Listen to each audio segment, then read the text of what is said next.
হরে কৃষ্ণ। আমার বৈষ্ণব ভক্তবৃন্দ চরণে শতকোটি প্রণাম।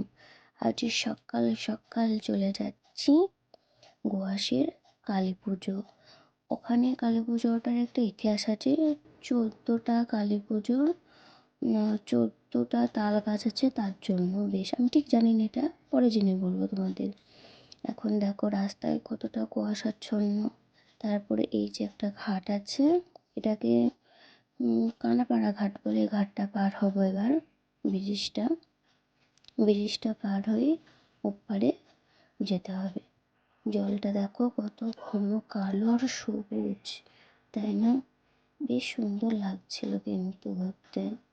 অনেকদিন পরে যাচ্ছি তো, টানা 2 বছর পরে এতটা দূরে আসছে। এর আগে আসা হয়নি।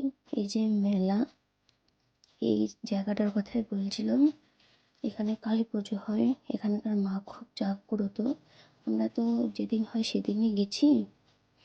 তা ঠাকুর সাজছিল তো তখন তখন মানে মাকে সাজানো হচ্ছিল, সকলে বাটা দিচ্ছিল।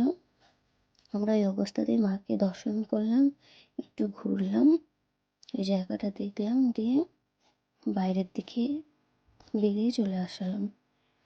এই যে মাকে দেখো, মা তৈরি হচ্ছে এখন। এই যে বাইরে মেলা বসেছে কত সুন্দর।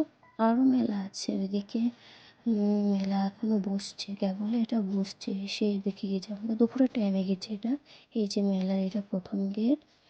এদিক দিয়ে গিয়ে আমরা প্রথমে ঢুকলাম।